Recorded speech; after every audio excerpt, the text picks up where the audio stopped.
Hi everyone, welcome to my little corner of the earth and welcome to my healing garden space. I'm so excited you're here because I've now had this space for about 15 months as I received this garden in March last year, and now it being like mid-June. I'm going to share a compilation of all the clips taken from the past year showing the space as I received it and some of the processes I've taken to begin transforming it into what it is today. It's by no means where I envision it to be yet. The vision is to slowly evolve this into a bohemian sanctuary, a space where like-minded souls can come together to share yoga, meditation, sound healing, drum circles, and to grow our own food and plants in a conscious, organic way. I'm not an avid gardener by any means. My experience has mostly been like small scale, growing things like kale, spinach and basil on the windowsill, to even starting my first indoor worm farm. But this is like the first time I've had access to a space like this where I can truly expand that curiosity and begin cultivating something of my own. I've been really inspired by my mama and close friends who all have such a natural gift with gardening, and I feel excited to now step into this journey myself. There's also a deeper intention here to slowly move towards a more self-sufficient way of living, including building a small summer house, cabin, introducing solar energy and learning what it means to live more in harmony with the land. So this is really the beginning of that journey, and I can't wait to take you all on that journey where I will be documenting it all on this channel. Without further ado, let's step into this garden space. Here is the first impressions of the garden, visiting the site with my soul sister there. Hey girl!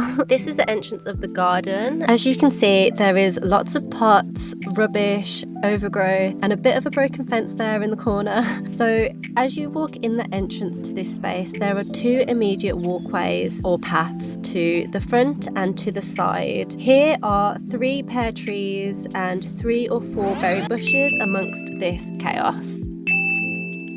As you continue to walk down the far right pathway, you can see there's a bunch of this weed membrane on the ground, a lot of overgrowth coming from the hedge there, and there's a bunch of these pallets that were converted into raised beds. As you can see in the middle of the garden, there is just this huge row of trees. I believe they're mostly willow trees and some of them are hazel for coppicing. As we continue down, you can see that the weed membrane is held down by these bricks, and honestly, there were so many bricks on this plot when I first got it. In this corner here is, you can't really tell on camera, but it is a big heap of brambles. And then as we're walking down, I'm walking you down towards the stream at the bottom of the garden. There is all this hay on the ground, which I didn't realise was for suppressing weeds at the time, and came to later regret that as I basically raked all of that up. Actually, come to think of it now, it may very well have been the remnants of the weeds that grow over the season.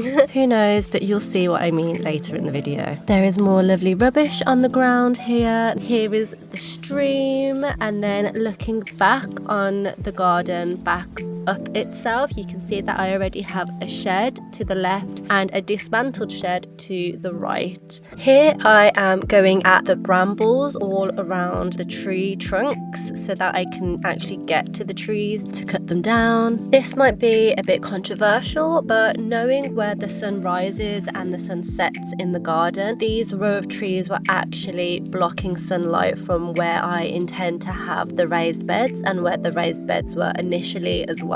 Here I am just cutting up those brambles even smaller in one of the crates that was already on the plot. I did just put them in the compost bin that I later created. And now we are tackling that area of brambles. There's actually pallets underneath all of the brambles in the background. It's just that the earth is being submerged by itself and it's all blending. There was just so much weeds and so much overgrowth throughout the whole space of this garden. There were also so many pallets on this plot too.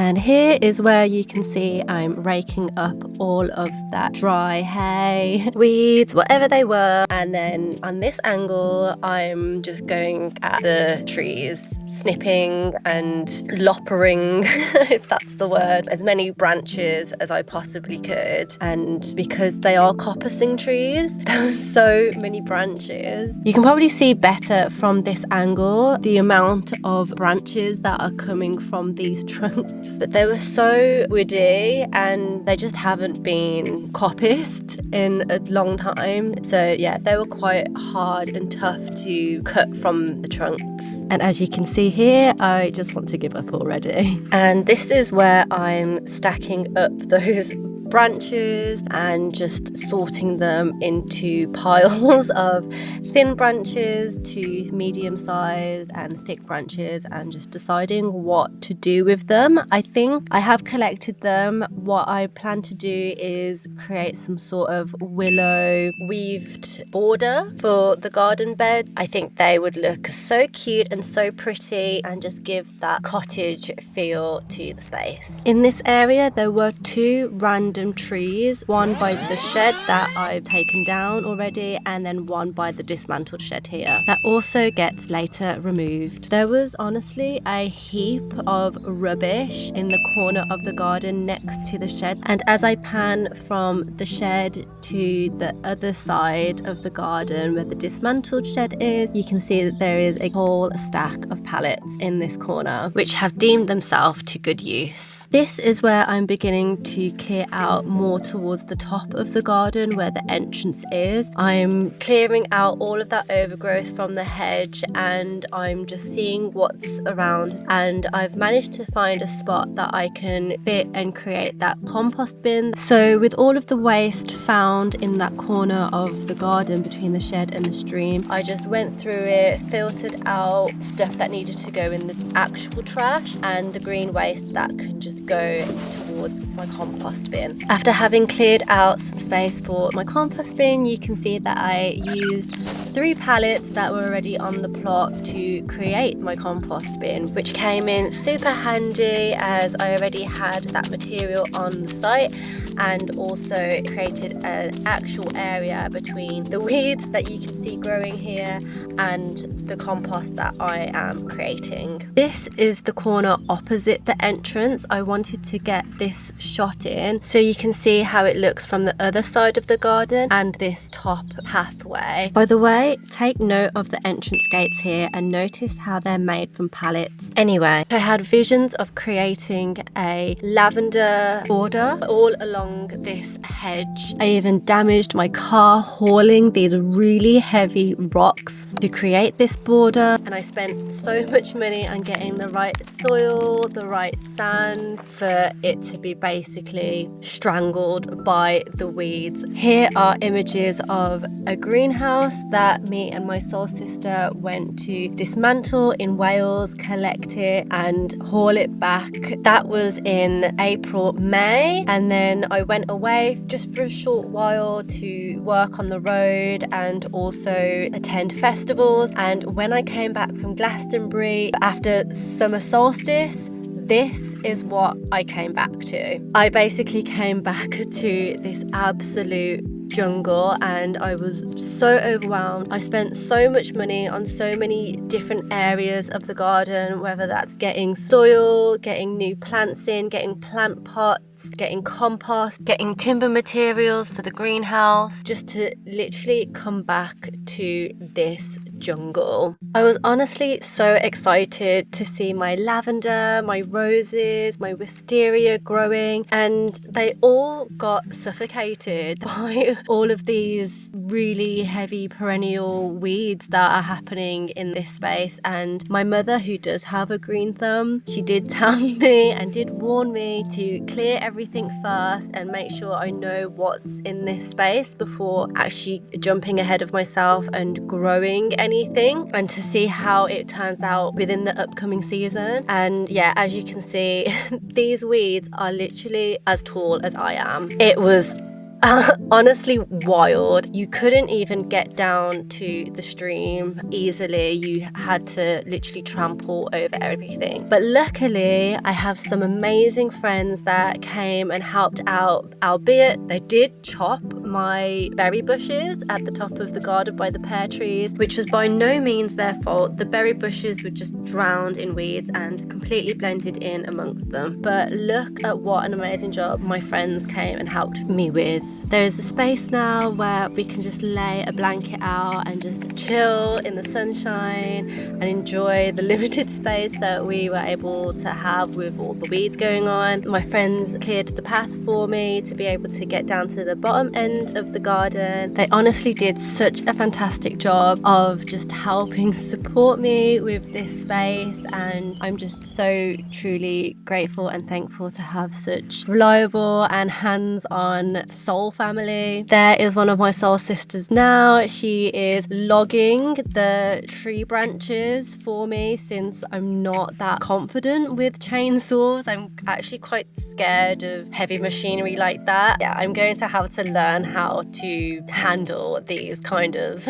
tools in a space like this. But yeah, I honestly couldn't have done this without them. We were in this garden in the sweltering heat of the summer for a good half a week to just really hack at this space and look at the results that we managed to get. We managed to clear a lot of things. As you can see, there is a lot of the branches from the trees taken down now. Some of my friends have came and sawed it by hand, and some chainsawed them, and with all of the crates that I have in the garden, was able to makeshift a log store. And as you can see, there's just branches all over the ground, but we've really managed to clear up that space and let in a lot more sunlight into the top half of the garden. And with a lot of the branches, I was able to build a dead hedge and give back to the environment and create a habitat for the local wildlife. And if you're wondering how we managed to just demolish all of the weeds, we just mowed it down with a petrol lawnmower. And the weeds that I have within this garden space are brambles, horsetail or mare's tail, ground elder, teasels, weed thistle, and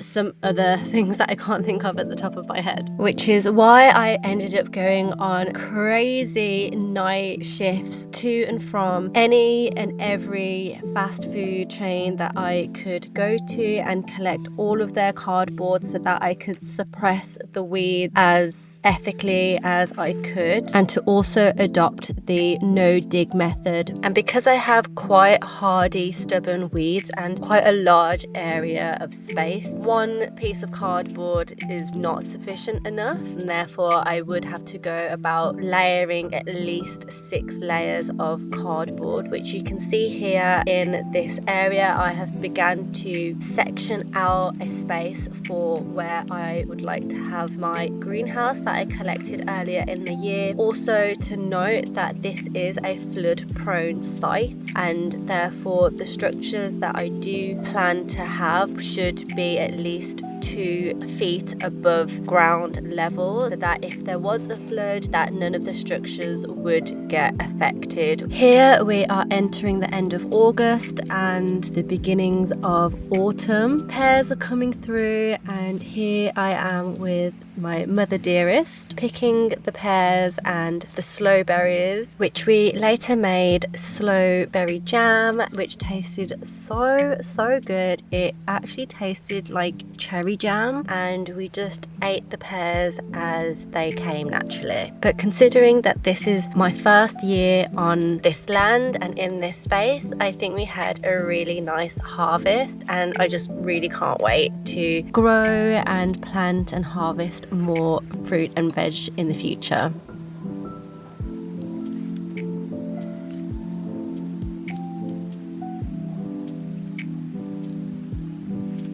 Here you can see the row of tree stumps that I created in the middle of the garden, and just how fast the growth was coming through from each of these trees. This footage will just come in handy to show my tree surgeon that I will later contact, as well as how they look when they begin to die back coming into the winter months. Here is the row of trees now that you can see without all of its foliage, the stems and the branches that grown back throughout this season. So they do push a lot of growth, even though I completely hacked them back at the beginning of the year. You can see how resilient they are and why I need to get a tree surgeon to come in and help me tackle this row. These clips are now filmed in the November months, where you can see there's a lot of the weeds that has died back and everything's looking a little bit more on the suppressed side, especially more towards down the bottom end of the garden where it's more shaded. And think of this as you will, considering I'm trying to implement the no dig method as best I can within this space, but I feel it necessary to build a fire pit here in the end of the garden, out of the way of the growing area, not only to have so it allows me to burn green waste from the season, but also create space where community can gather together around grandfather fire for drum circles and fire ceremonies. I just cannot wait to hear singing and see dancing around these flames, and this was my first fire of this space.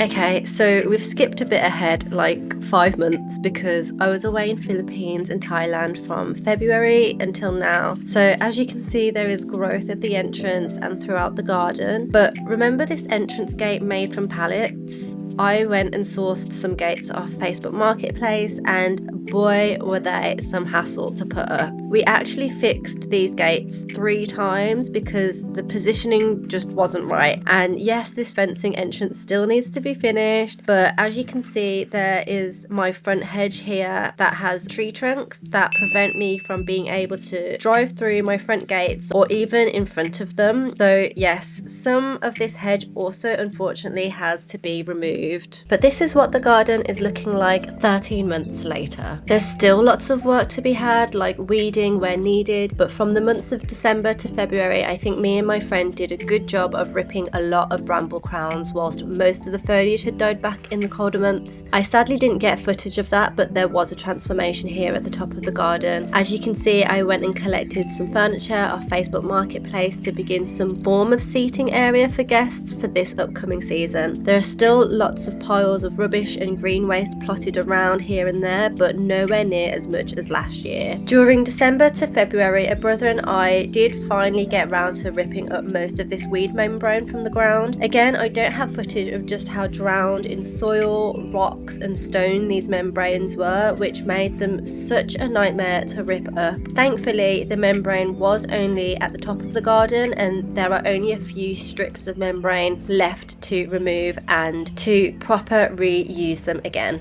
Just like this strip here that's being held down by my plant pots, just so that my plants have a buffer from the weeds and don't get strangled again like last season, but also to keep the weeds down by the trees so the trunks are more easy to access. You can also see grass is starting to grow in my fire pit, but that's fine. Also, there is heaps of dirt around the fireplace where I haven't properly removed that dirt or repurposed it somewhere in the garden, so the weeds are starting to grow over that mound now, and you can't really tell in this video, but there are so many bumps and humps in the ground in this garden, which are probably most likely from previous raised beds being taken out and then I guess things just growing over them. So that's another thing that I have to tackle in this space, which is to level the ground out as best as I can. Here is just one afternoon of hoeing around the garden gate, and let me tell you, this was the first time ever hoeing and I love it.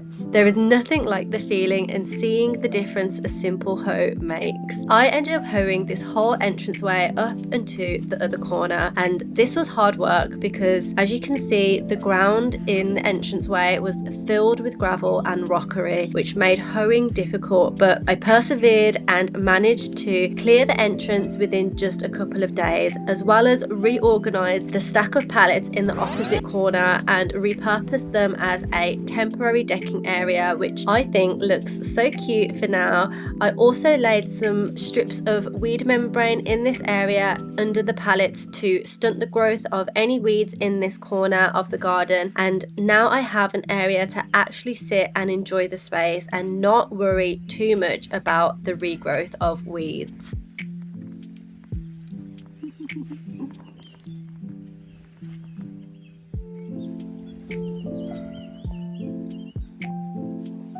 And as last year was fairly chaotic with trying to get so many goals done in the garden, running before I could even walk in the space, I've decided that this year I'm going to focus on a section at a time rather than the whole garden all at once. I'm not trying to overwhelm myself, and so if the bottom or middle of the garden gets overgrown, I'm not going to stress too much, as here I'm only focusing on the entrance, cutting back the front hedge to create a designated parking spot for myself and visitors, as well as finishing off the fencing for more privacy on the plot. Thankfully, I had some help from my neighbours to remove a few of the hedge tree trunks. I couldn't have dug up the trunks alone. But here I'm doing my new favourite garden job, which is hoeing and flattening the soil as much as I can with this penguin walk method. I'll level this area properly when I have more time, as I had planned to be on the road again for a few weeks for work and festivals, but whilst I was away, my stepdad, who is officially gatekeeper of the site at this point, managed to finish off fitting the fence after I'd gone and sourced all the fencing panels off Facebook Marketplace again. Honestly, I'm obsessed with Facebook Marketplace right now, but look at the amazing job he did whilst I was away. I can't wait to paint it and place all the bells and whistles at the entrance. So I was only away for like 2 weeks, and already I returned to my garden looking like this. So we come in through the gate, and here is the top walkway with the patio, pergola area, seating area that I'd like to have. And then we've got the pear trees coming through nicely. Again, everything is overgrown, so I don't know if you'll be able to really tell the difference of what's going on in this garden space, but yeah, this is now June. So yeah, this is kind of what it's looking like so far. Pears, little babies.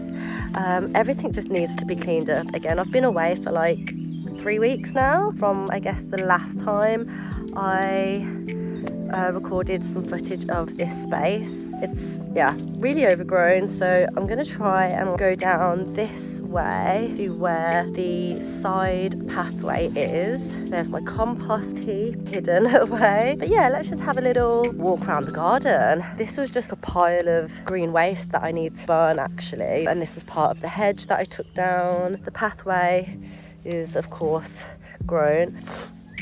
Sorry if I'm sniffling a lot. I'm having a bit of an allergic reaction, and I'm also not feeling amazing as well. I'm a little bit under the weather. So this is the middle where the trees are. This is where I wanted the greenhouse to be. 10 by 8 feet, I think it was.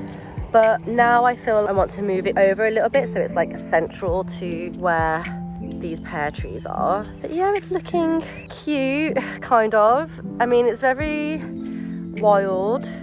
And very like cottage core. That's looking quite cute over there. I do need to move these compost bins out of the way so it looks extra cute. Those pallets need to be moved. This is where I was experimenting last year with cardboard, seeing how many layers of cardboard I need to put down. This is one layer of cardboard, which has done pretty well. It kept the weeds away for the most part, but then obviously you can see here with 6 layers of cardboard there's not any weeds at all. But my foxglove, I'm so happy to have a foxglove. Look how pretty it is, so pretty. But anyway, let's go down here back to the pathway and let's try and get to the shed or even the stream. But wow, look at all these nettles. So they're almost as tall as I am. I mean, I have come back just a little bit before. Just gonna try and kick these over. The same time, ouch! That I came back last year, so I came back just after solstice, and this year it's a week before solstice. Try and like trample my way through if I can. Okay, my pots of plants have definitely been strangled and taken over once again. Right, am I going to be able to get through here? I think I'm just not even going to bother. We've ran into a bramble.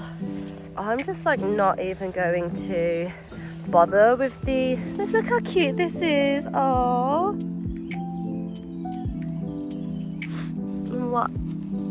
what a little shot that is. I'm not even going to bother with like the bottom end of this garden this year. There's the fire pit, because I just really want to try and like just get the top part bit at least visitable, if that makes sense. I want people to be able to come and visit. Yeah, we're at the shed. Can we get to the stream? Wow, there is a lot of nettles. I mean, again, because it's quite shaded at the bottom of the garden, it's not so bad. The overgrown, like obviously there's still a lot of plants and greenery growing, but it's definitely not as bad as the top of the garden. But yeah, let's just have a little see if we can go down to the stream. This thing really annoys me. It's some metal that's been like dumped in there, and I have tried to get it out, but it's really hard to get out. It's like really stuck in there. Yay. Okay, so that's what it's looking like now.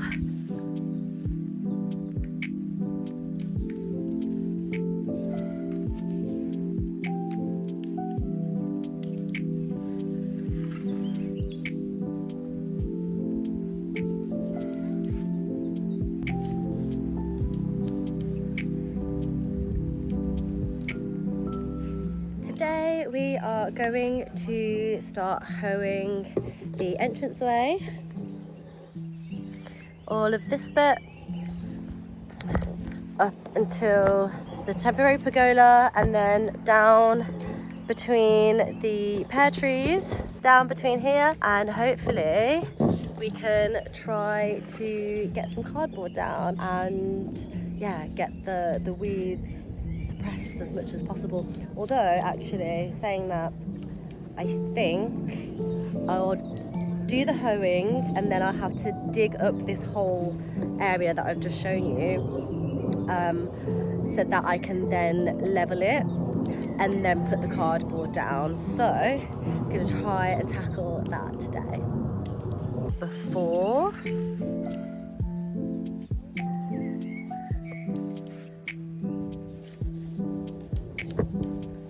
and after.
So remember when I was saying that there's loads of gravel at the entrance of the garden, which made it quite difficult for me to hoe? This is me hoeing and then filtering out the weeds from the gravel and stones, and this is literally a bucket of stones from the entrance and just from hoeing. So I'm collecting these, not keeping them in the ground because they are such a pain and nuisance. Over here you can just see how much more gravel is left. I'm just trying to filter out as much as I can. It's not too bad. I'm going to layer the cardboard on top of it, so it's not going to be too much of a hindrance. It's just when I'm digging up weeds and the roots of weeds, the gravel can really get in the way of pitchforking those weeds and those roots out of the ground. So it would just be nice to not have as much gravel in the garden as much as possible.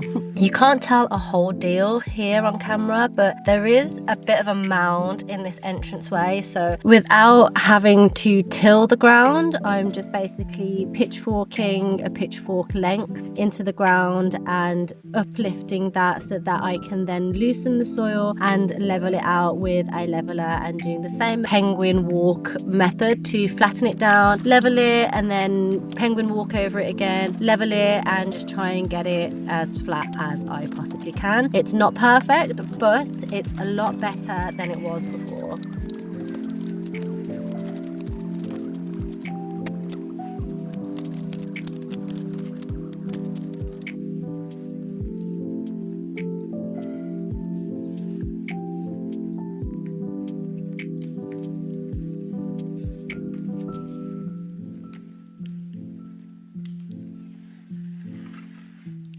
So that was the first 15 months of being in this garden and everything I managed to capture within that time.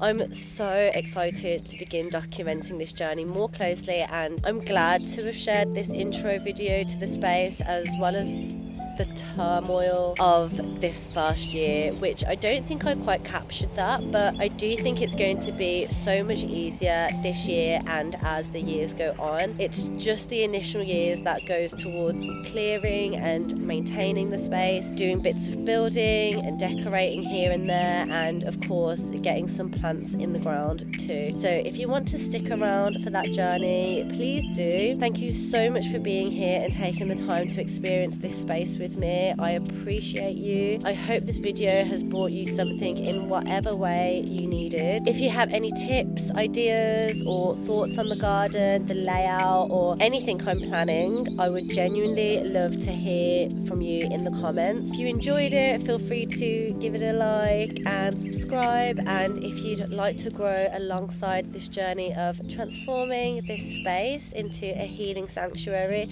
you're so welcome here. I'd love for you to be a part of this conscious community. I'll also be sharing more of my everyday life here, so whether that's time spent in the garden, life on the road, in my microcamper around the UK and Europe, or simply ways I align my routines with nature and the cosmos. So if you're interested in gardening, car life, or conscious living, I'd love to have you here. Sending you all so much love, and I'll see you soon.